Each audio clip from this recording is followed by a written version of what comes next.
Bien bonjour, aujourd'hui je suis en compagnie de Manuela qui est venue me rejoindre pour visiter la Nuit Saint-Georges, le domaine Chevillon-Chezeaux. Bonjour. D'abord, Est-ce qu'il est là? Il nous attend. Au domaine Chevillon-Chezeaux, moi je suis monsieur Chezeaux-Philippe. Je travaille avec mon épouse, Claire Chevillon, depuis le millésime 2000, puisque je suis revenu travailler avec elle sur le domaine depuis le millésime 2000, puisqu'à la base le domaine appartient à mon épouse. Et aujourd'hui on représente la 5e génération de vignerons sur le domaine. Voilà. merci beaucoup. Nous, le plus ancien millésime répertorié dans la cave, c'est 47. Ah d'accord. Ouais. 47, c'était l'année de mon beau-père, qui est décédé maintenant, mais qui c'était son année. Il reste 2 bouteilles. 47 de naissance. 1947, voilà, Ouais. tout à fait. D'accord. Donc voilà, ça reste des. Après, 1947 était un grand millésime de garde. Hein. Vraiment, si on peut parler de millésime du siècle, ça en faisait partie. C'est des vins qui tiennent encore la route aujourd'hui. Après 70 ans, ça tient encore la route, quoi. Et vous qui aimez plutôt les vins un peu plus jeunes, du coup, vous en pensez quoi? Ah bah après ça reste quand même un petit peu voilà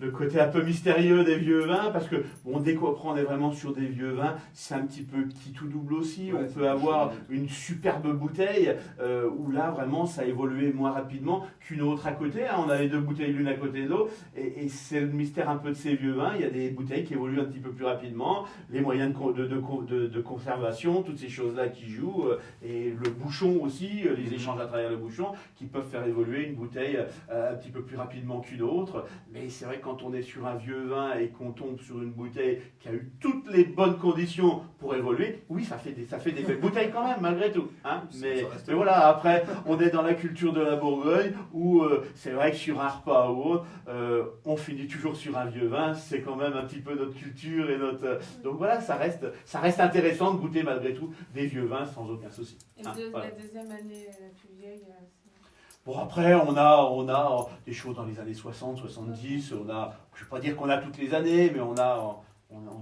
quelques, voilà, Quelques beaux millésimes. quelques beaux millésimes, voilà, pour Ça, notre consommation c'est et ça, notre c'est la gouverne consommation. personnelle. Voilà, c'est vraiment la cave personnelle pour voir.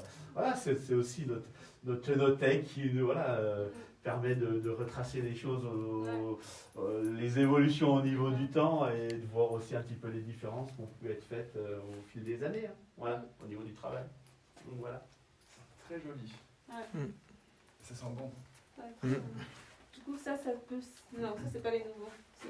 Ça, c'est un fût neuf, ça. Si, tout à fait. Ça, c'est un fût neuf, ça. Ouais. Il est moins rouge. Ouais. Et pourquoi est-ce qu'on a des plus petits? Ah bah après, pour avoir, par exemple, pour compléter les cuvées par rapport aux quantités qu'on produit, voilà, on met dans des. Alors ça, c'est le fût bourguignon, la barrique bourguignonne qui fait 228 litres. D'accord. À côté, on a la feuillette.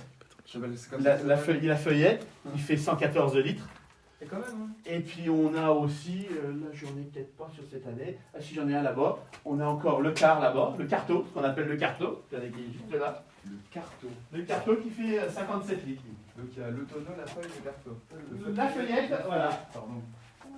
Le fût, la feuillette et le carto, vous voyez, qui fait lui le quart d'une pièce, quoi, donc 57 litres. Oh, bah, ça, Voilà. c'est pour moi, hein. Voilà. Donc voilà, c'est vraiment pour compléter les quantités des différentes appellations. D'accord.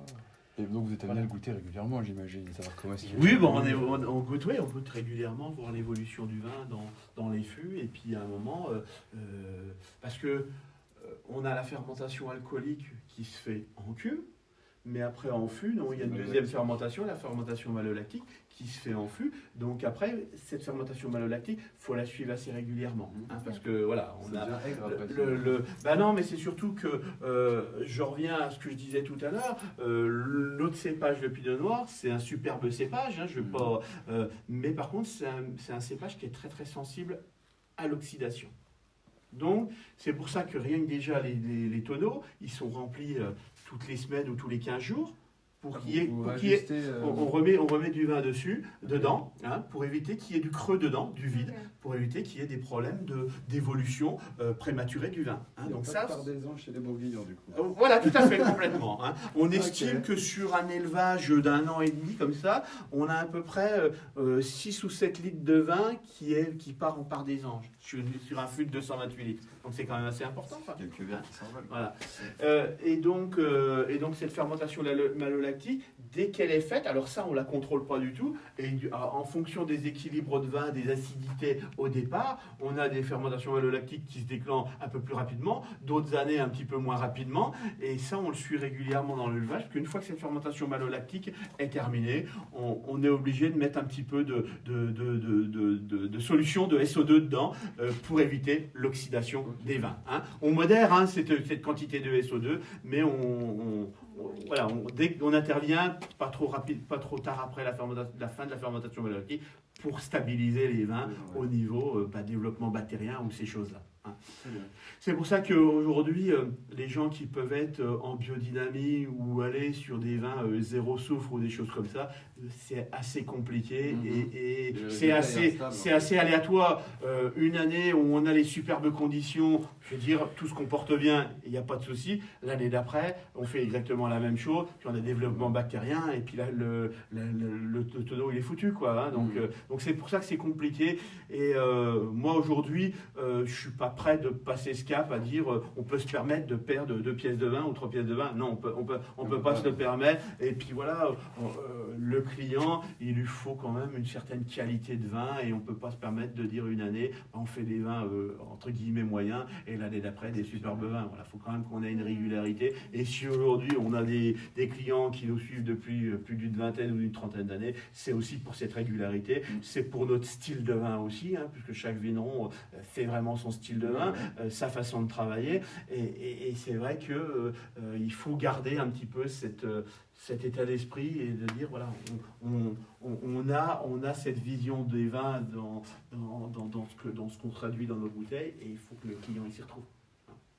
Voilà. Ok. Bon, on va goûter tout ça. Voilà. Allons voir les bouteilles. Ouais. Non, allez-y. Voilà, une année normale de production, c'est 190 pièces grosso modo, quoi. Hein. Par pièce, vous entendez De fût, voilà, pardon, de tonneau. Hein, tout à Et en fait. termes de stockage, donc, une fois 2020 récolté, ça vous aurez déjà sorti ou... Non, après 2020 va être dans l'autre cave là-bas. Hein, et c'est celui-là, une fois 2020 fait, entonné, mis en tonneau, en fût et autres, après on s'occupera des 2019, où là on va remonter au fur et à mesure déjà des régionaux pour les mettre en bouteille, et puis voilà, jusqu'au mois de janvier, où le mois de janvier on fera les premiers crus, puis une partie des villages. Voilà. Hein. Voilà. On étale après les différents élevages en fonction des appellations. D'accord. C'est presque le cigare.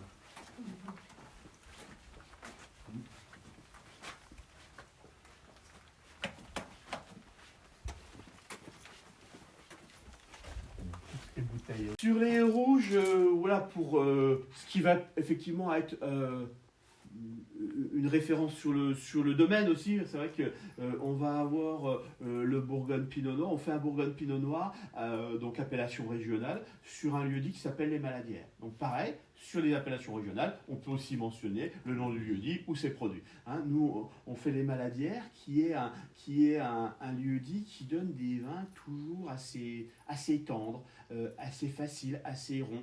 Donc ce qui fait qu'on a des Bourgognes avec une certaine facilité, une buvabilité assez rapide. Hein, voilà. On fait vraiment ce Bourgogne-là sur le côté fruit où les gens qui ouvrent une bouteille de Bourgogne, on sait que c'est du Pinot Noir, ils ont un vin facile. Tout de suite la représentation de la Bourgogne et surtout ils n'ont pas besoin de se projeter, de dire ce sera bon dans 3-4 ans, il pourrait y avoir ça, on a déjà le rendu. Mais ce que je vous disais tout à l'heure, le fait de faire des élevages ou autres, n'empêche qu'on pourra les garder 4-5 ans pour les gens qui aiment des vins avec un petit peu plus d'évolution. Hein, voilà.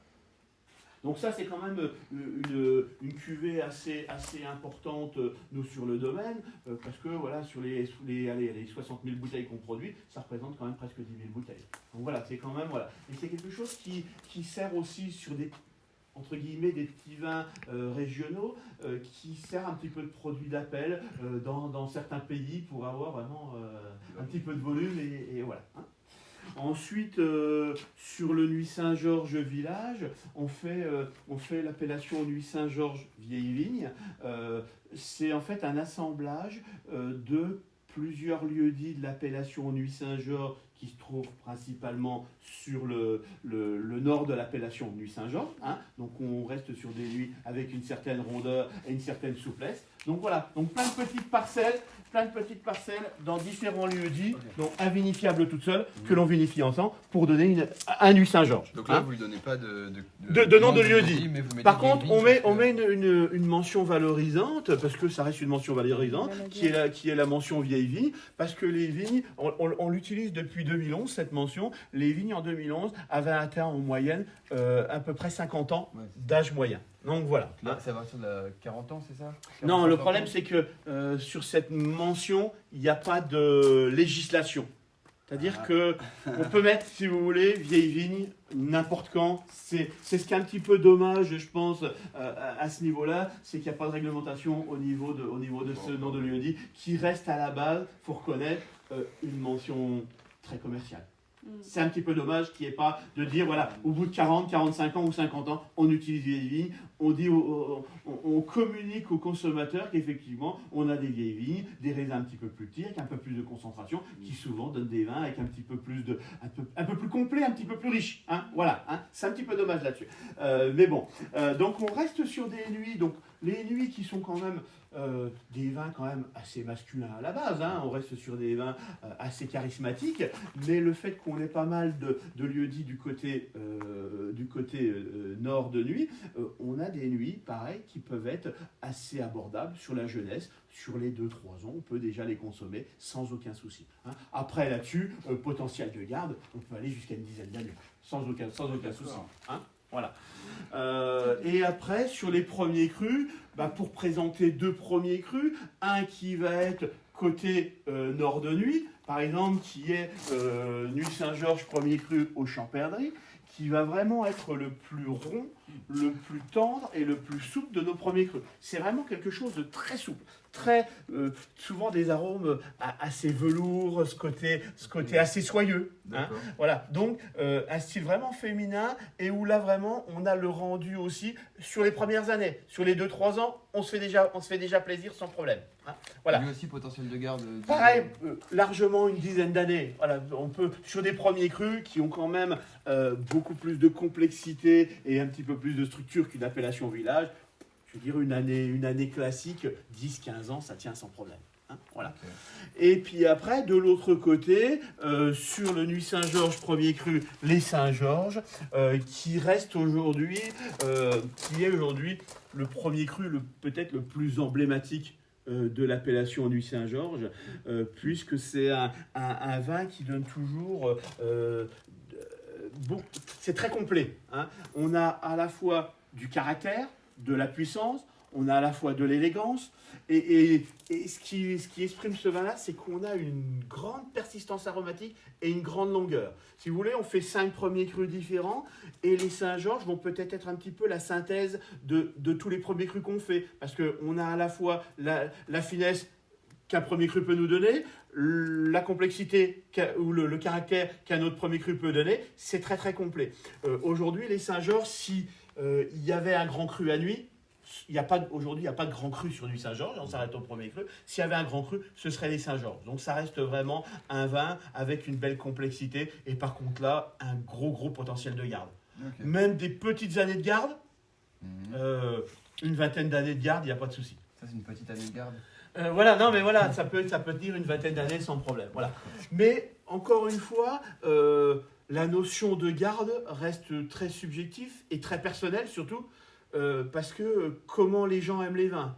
Est-ce qu'ils aiment les vins sur le fruit, sur l'élégance du pinot noir, donc sur la phase jeunesse, ou est-ce qu'ils aiment les vins un petit peu plus évolués, qu'on 10, 15 ans ou 20 ans, sur des arômes un peu plus secondaires, un peu plus tertiaires, sur ce côté un peu plus animal, un peu plus sous-bois, un petit peu plus champignonné. C'est pour ça que la notion de garde est très personnelle. Ouais, et moi, personnellement, je suis plus amateur de vins jeunes, parce qu'on a ce côté avec un peu plus de vivacité, un petit peu plus de richesse, que des vins un petit peu plus vieux. Voilà, donc personnellement, moi je préfère boire des vins sur les 3, 4 ans, 5 ans, plutôt que de les garder 20 ans. Mais ça reste un avis personnel, c'est pour ça que la dégustation est très personnelle à la base. Hein. Donc voilà. Et puis après, peut-être pour en présenter un petit dernier, parce que c'est une particularité assez sur Nuits Saint-Georges, c'est que sur Nuits Saint-Georges, il se fait un petit peu de Nuits Saint-Georges et de Nuits Saint-Georges premier cru blanc. Hein. Ok. Donc ça représente à peu près 3% de la production. Donc c'est assez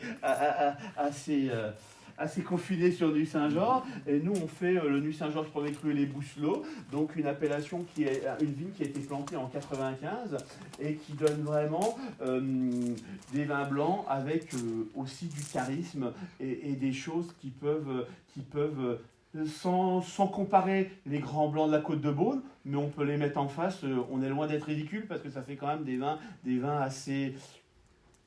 assez puissants pour des blancs, à la fois pareil aromatiques mais puissants aussi. Donc c'est assez intéressant. Et voilà, ça fait un petit peu l'exception de Nuits Saint-Georges.